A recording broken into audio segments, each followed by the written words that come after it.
Hello, good morning India.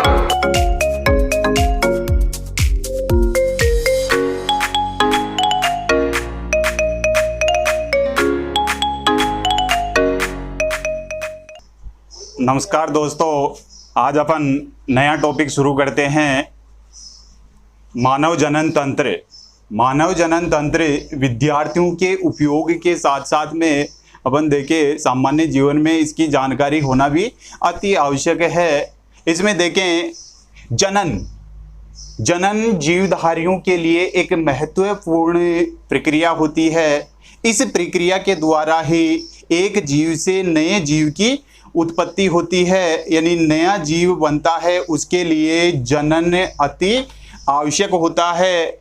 मानव में लैंगिक जनन पाया जाता है और यह द्विलिंगी प्रजनन प्रक्रिया होती है। मानव में कौन सी लैंगिक प्रक्रिया होती है? द्विलिंगी प्रजनन प्रक्रिया होती है। इसमें नर द्वारा नर युग्मक शुक्राणु का निर्माण होता है। नर युग्मक कौन सा होता है? शुक्राणु। और मादा में मादा युग्मक है अंडाणु का निर्माण होता है। अंडाणु और शुक्राणु दोनों से निषेचन होता है और निषेचन के द्वारा दोनों में निषेचन होता है और निषेचन से युग्मनज का निर्माण होता है। युग्मनज जिसे अपन जाइगोट कहते हैं। और ये जाइगोट ही आगे विकास करके नए जीव की उत्पत्ति करता है। नया जीव यहां पर देखना, नर द्वारा शुक्राणु का निर्माण हुआ, मादा द्वारा अंडाणु का निर्माण हुआ, दोनों में निषेचन हुआ और निषेचन से ही नए जीव की उत्पत्ति होती है। यहां पर देखें, जिन कोशिकाओं से इन जनन कोशिकाओं का निर्माण होता है वो कहलाती है जनद कोशिका। क्या कहलाती है? जनद कोशिका। और ये जनद कोशिका जीव में जिस काल में निर्मित होती है उस काल को अपन कहते हैं यौवना आरंभ। क्या कहते हैं? यौवनारंभ। ये काल है अलग अलग, नर में अलग होता है और मादा में अलग, यानी अपन कहें इन दोनों का समय अलग अलग होता है। यौवनारंभ का काल नर में और मादा में अलग अलग समय पर होता है और इसमें अनेक परिवर्तन होते हैं। उनको अपन विस्तार से देखें। यौवनारंभ नर में देखें, नर में यौवनारंभ देखा जाए तो नर में इसका काल होता है 13 से 16 वर्ष के मध्य। यौवनारंभ का काल कितना होता है नर में? 13 से 16 वर्ष के मध्य। और इसमें अनेक परिवर्तन देखने को मिलते हैं। अनेक परिवर्तन कौन से? जैसे आता है दाढ़ी मूंछों का आना, दाढ़ी मूंछों का आना, आवाज का भारी होना, आवाज का भारी होना,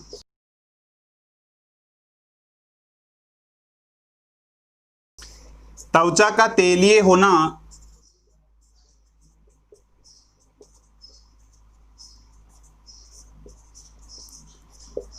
इसके अलावा जननांग क्षेत्रों पर बालों का आना, जननांग व कांखों में बालों का आना। इस प्रकार से ये लक्षण आपके सामने कौन सी अवस्था में प्रारंभ होते हैं? यौवना आरंभ अवस्था से शुरू होते हैं। दाढ़ी मूंछों का आना है, आवाज का भारी होना है, त्वचा का तेलीय होना है, जननांग व कांखों में बालों का आना है। ये लक्षण प्रकट होते हैं और ये लक्षण प्रकट होते होते एक स्थिति ये आती है कि ये पूरी तरह से तैयार हो जाते। दाढ़ी मूंछों का आना है, दाढ़ी मूंछें मुंह पर पूरी तरह से आ जाती है। इसका मतलब ये काल कौन सा हो गया? परिपक्व काल।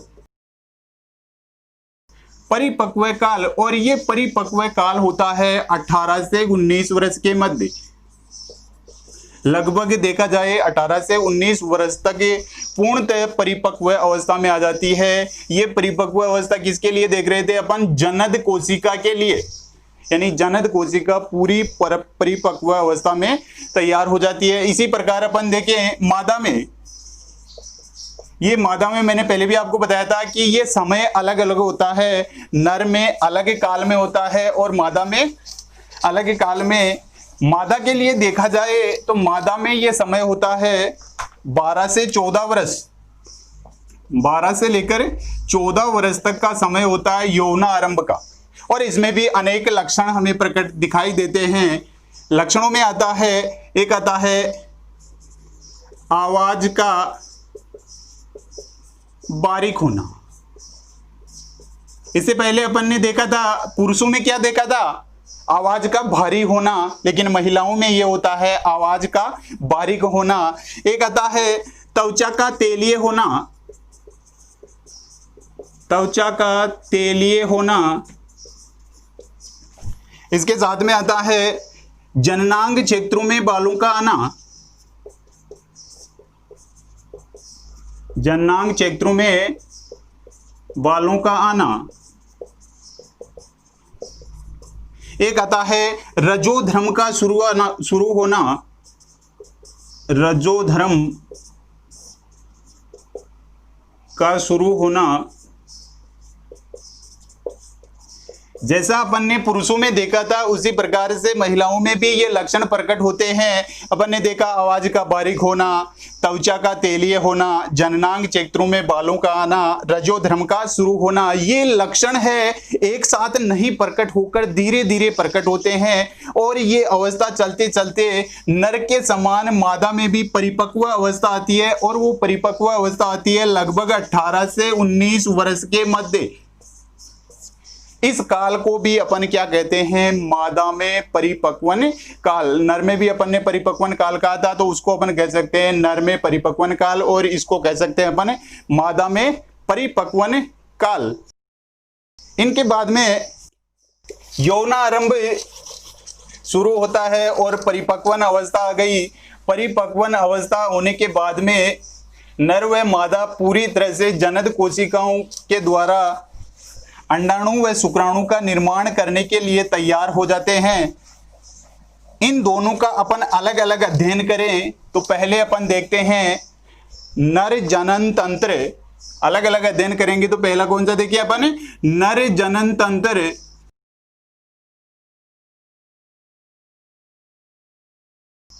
नर जनन तंत्र में आपके सामने ये चित्र दिखाई दे रहा है। इसमें देखें अलग अलग भाग हैं। एक भाग यहां पर आपको दिखाई दे रहा है वृषण, और वृषण के बाहर ये आवरण नुमा संरचना हमें दिखाई दे रही है। इसे अपन कहते हैं वृषण कोश। क्या कहते हैं, वृषण कोश। इस वृषण के ऊपर एक ग्रंथि लगी हुई रहती है, इसे अपन कहते हैं अधिवृषण ग्रंथि। अधिवृषण ग्रंथि। इस वृषण से एक नली निकली रहती है, इस नली को अपन कहते हैं शुक्रवाहिनी।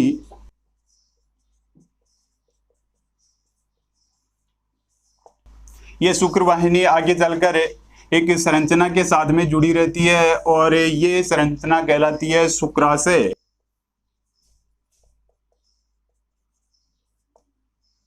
शुक्राशय के बाद में यहां पर एक ग्रंथि जुड़ी रहती है। इस ग्रंथि को कहा जाता है प्रोटेस्टेड ग्रंथि।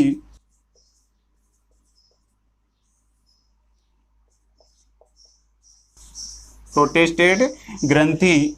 यहां पर ये नली है। आगे चलकर पहले ये नली थी शुक्रवाहिनी, केवल शुक्रवाहिनी। अब ये नली आगे चलकर मूत्रवाहिनी के साथ में जुड़ जाती है, क्योंकि ये ऊपर की ओर होती है मूत्रवाहिनी। ये मूत्रवाहिनी है, ये ऊपर की ओर जो थैले नुमा संरचना हमें दिखाई दे रही है ये कहलाता है मूत्राशय। मूत्राशय से मूत्र नली निकलकर इस शुक्रवाहिनी के साथ में जुड़ती है और शुक्रवाहिनी में जुड़ने के बाद में ये कहलाती है मूत्र जनन वाहिनी। ये मूत्र जनन वाहिनी कहलाती है। मूत्र जनन वाहिनी आगे चलकर यहाँ पर मूत्र जनन वाहिनी है सीसन से होकर शरीर से बाहर खुलती है। इस सीसन का अग्रभाग है वो कहलाता है सीसन मुंड।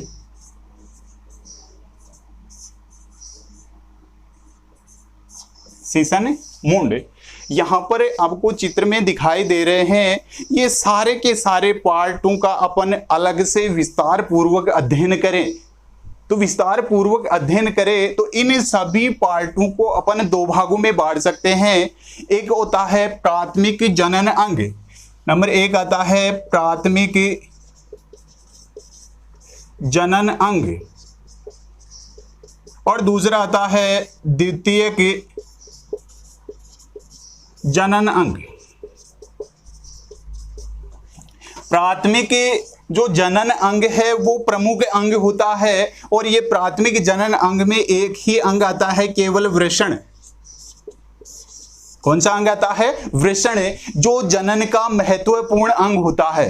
अपन इन दोनों की परिभाषा में देखिए, प्राथमिक जनन अंग वो अंग कहलाते हैं जो जनन का कार्य करते हैं, जो जनन का कार्य करते हैं और जनन में महत्वपूर्ण भूमिका युग्मक जनन का होता है। जो युग्मक जनन में अपन ने देखा था अंडाणु और शुक्राणु। यहाँ पर नर का देख रहे हैं तो प्राथमिक जनन अंग है वृषण है। ये वृषण ही युग्मकों का निर्माण करता है अर्थात शुक्राणु का निर्माण करता है। इसको अपन प्राथमिक जनन अंग कहते हैं। ये प्रत्येक मनुष्य में शरीर के बाहर एक जोड़ी पाए जाते हैं और इनको स्थिर रखने के लिए इसके बाहर की ओर अपने चित्र में देखा था वृषण कोश होता है। किसमें स्थित होते हैं ये? वृषण कोश में। ये वृषण कोश में शरीर से बाहर क्यों स्थित होते हैं, इसके बारे में भी पूछा जाता है। 1-2 नंबर का क्वेश्चन पूछा जाता है कि वृषण है शरीर से बाहर ही क्यों स्थित होते हैं। इसका अपन जवाब दें, वृषण शरीर के बाहर इसलिए स्थित होते हैं क्योंकि हमारे शरीर का तापमान अत्यधिक होता है और शुक्राणु निर्माण के लिए ये तापमान सूटेबल नहीं है। अपन ये कहें कि सामान्य अवस्था में कम ताप में ही शुक्राणु जीवित रह सकते हैं, अधिक ताप में शुक्राणु जीवित नहीं रह सकते। इस कारण से इनकी संरचना इस प्रकार से होती है कि ये शरीर से बाहर स्थित होते हैं। तो ये अपन ने देखा वृषण है, एक जोड़ी वृषण शरीर से बाहर वृषण कोश में स्थित होते हैं क्योंकि वहां पर शुक्र जनन यानी शुक्राणु के निर्माण के लिए उचित तापमान बना रहता है। इस कारण से ये शरीर से बाहर स्थित होते हैं। अब दूसरी बात अपन करें द्वितीय जनन अंग, और द्वितीय जनन अंग वो अंग कहलाते हैं जो जनन में सहायता करते हैं। जनन में वृषण की सहायता करने वाले सारे के सारे अंग क्या कहलाते हैं? द्वितीय जनन अंग कहलाते हैं। अब द्वितीय जनन अंग में ये सारे के सारे अंग आ गए। अपने चित्र में देखा है वृषण को तो अपन ने किस में ले लिया? प्राथमिक जनन अंग में, और बाकी सारे के सारे अंग किस में आ जाएंगे? द्वितीय के जनन अंग में। इसमें देखें इस वृषण का अपन कार्य देखें, चलो साथ साथ में कार्य भी इसके देखते रहते हैं। क्या कार्य? इसका प्रमुख कार्य तो होता है शुक्राणु निर्माण। प्रमुख कार्य क्या हो जाएगा? शुक्राणु का निर्माण। और इसका दूसरा कार्य अपन देखें, ये अंतःस्रावी ग्रंथि के रूप में भी कार्य करता है। वृषण किस रूप में कार्य करता है? अंतःस्रावी ग्रंथि के रूप में। अंतःस्रावी ग्रंथि के रूप में एक हार्मोन का स्राव करता है और ये हार्मोन होता है टेस्टोस्टेरोन। हार्मोन कौन सा स्राव करता है? टेस्टोस्टेरोन। ये टेस्टोस्टेरोन है जनन में महत्वपूर्ण भूमिका निभाता है। जनन में महत्वपूर्ण भूमिका यानी शुक्राणु निर्माण से लेकर शुक्राणु को शरीर से बाहर निकालने की संपूर्ण प्रक्रिया में यह टेस्टोस्टेरोन हार्मोन अपनी भूमिका निभाता है।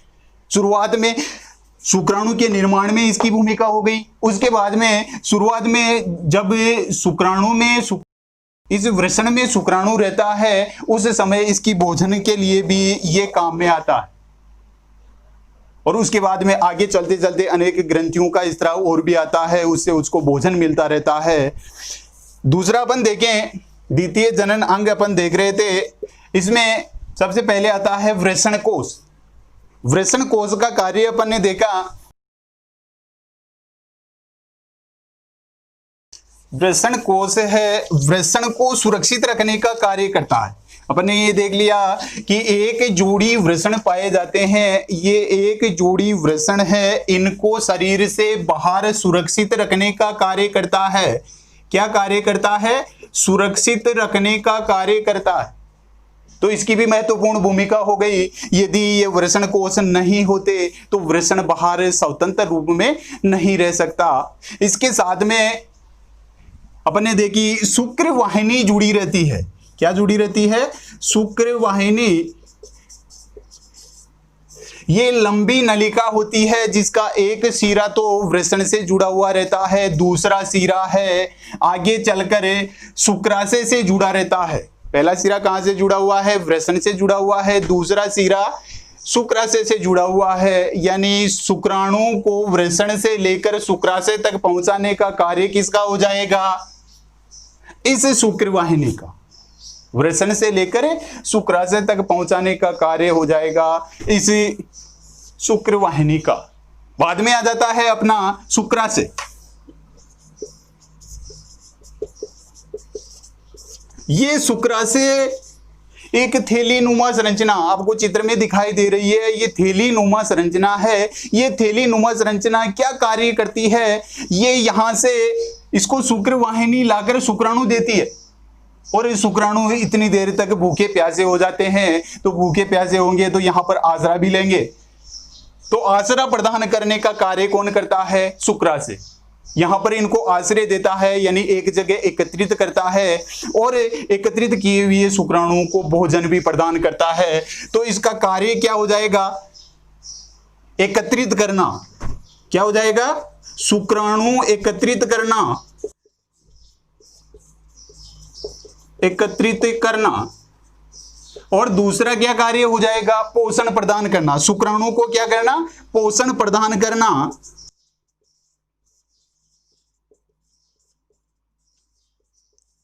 ये यहां पर शुक्राणु एकत्रित हो जाएंगे और पोषण भी प्राप्त करते रहेंगे। पोषण प्राप्त करने के बाद में ये जो नलिका अपने को दिखाई दे रही है, इस शुक्राशय के बाद में, इससे पहले तो अपन ने इसको नाम दिया था शुक्र वाहिनी, अब इसको अपन दूसरा नाम और दे सकते हैं, स्खलन वाहिनी। स्खलन वाहिनी, ये इसको दूसरा नाम और दे सकते हैं। स्खलन वाहिनी किसको कहेंगे अपन? स्खलन वाहिनी कहेंगे शुक्राशय से जो नलिका निकलकर कहां पर आकर जुड़ती है? प्रोटेस्टेट ग्रंथि। प्रोटेस्टेट ग्रंथि और शुक्राशय के मध्य जो नली होती है उससे अपन ने क्या नाम दिया है? स्खलन वाहिनी। यहां से लेकर यहां पर आएगी, प्रोटेस्टेट ग्रंथि के पास में ही यहां पर मूत्र नलिका जुड़ जाएगी। मूत्र नलिका कहां से आती है? मूत्राशय।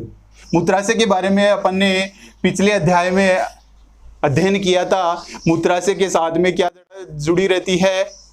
मूत्र वाहिनी। ये मूत्र वाहिनी आकर स्खलन वाहिनी के साथ में जुड़ती है। यहां पर ही प्रोटेस्टेट ग्रंथि होती है। ये प्रोटेस्टेट ग्रंथि, इसका अध्ययन अपन करें, इसका कार्य भी शुक्राणु को पोषण प्रदान करना होता है। ये मूत्र वाहिनी के दोनों ओर स्थित होती है और ये क्या कार्य करती है? शुक्राणु को पोषण प्रदान करती है, और यहां से शुक्राणु को पोषण प्राप्त होता है और अपना स्त्राव इसमें मिला दिया जाता है।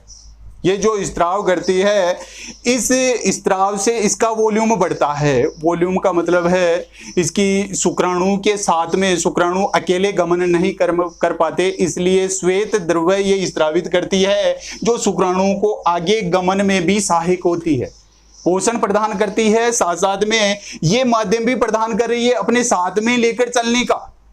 ये साथ में लेकर चलती है तो आगे की जो ये नलिका है, प्रोटेस्टेट ग्रंथि से निकलकर जो नलिका आगे चलती है उसको अपन कहते हैं मूत्र जनन वाहिनी।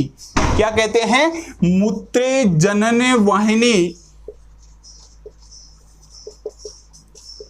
ये मूत्र जनन वाहिनी अपन देखें, ये प्रोटेस्टेड ग्रंथि से निकलकर यहाँ पर सीसन से के मध्य से होते हुए सीसन मुंड द्वारा मूत्रो जनन छिद्र द्वारा बाहर खुलती है। इस छिद्र को अपन क्या कहते हैं? मूत्रो जनन छिद्र। ये मूत्रो जनन छिद्र है, इसके द्वारा यह बाहर खुल गई। यहां पर अपन देखें, इसको दोनों नाम साथ में क्यों दे रहे हैं? मूत्र जनन वाहिनी, क्योंकि ये नली है, मूत्र का निकास भी करती है और जनन अंग, जो जनन अंग अपन ने देखा था शुक्राणु, उसको भी वहन होने के लिए रास्ता प्रदान करती है। तो मूत्र को प्रवाहित करती है तो मूत्र हो जाएगी, और जनन कोशिकाओं को भी प्रवाहित कर रही है, इसलिए जनन साथ में जुड़ जाएगा और इसका नाम हो जाएगा मूत्र जनन वाहिनी। ये मूत्र जनन वाहिनी दोनों का परिवहन करती है। इसके बाद में बाहर अपने को दिखाई दे रहा है सीसन। ये सीसन है शरीर के बाहर के कोमल और उत्तेजन अवस्था में, ये कठोर अवस्था में होता है। ये हमारे शरीर के बाहर लटका रहता है और इसकी स्थिति होती है दोनों वृषणों के मध्य, दोनों वृषणों के मध्य शरीर से बाहर लटका रहता है। इसमें देखा जाए इसका कार्य क्या है? इसका कार्य होता है मैथुन के द्वारा मादा के गर्भाशय में शुक्राणु को पहुंचाना। इसके साथ में अपन ने देखा दूसरा कार्य और है मूत्र का निष्कासन करना। मूत्र का निष्कासन और शुक्राणुओं को मादा के गर्भाशय में प्रवेश करवाना। तो यहां पर दोनों कार्य हो गए, तो दोनों से ही इसका नाम हो जाएगा मूत्रो जनन वाहिनी के रूप में अपन इसको कह सकते हैं, मूत्रो जनन वाहिनी। और आगे चलकर ये छिद्र के रूप में खुलता है, तो इस छिद्र को अपन ने नाम दिया है मूत्रो जनन छिद्र। यहां पर आगे की ओर एक भाग होता है, इस भाग को अपन कहते हैं सीसन मुंड। क्या कहते हैं? सीसन मुंड। ये सीसन मुंड और सीसन है, दोनों मादा के गर्भाशय में प्रवेश करके गर्भाशय में शुक्राणु को पहुंचाने में महत्वपूर्ण भूमिका निभाते हैं। इसी के बाद अपन नए टॉपिक के साथ में अगले वीडियो में मिलेंगे। तब तक के लिए गुड बाय।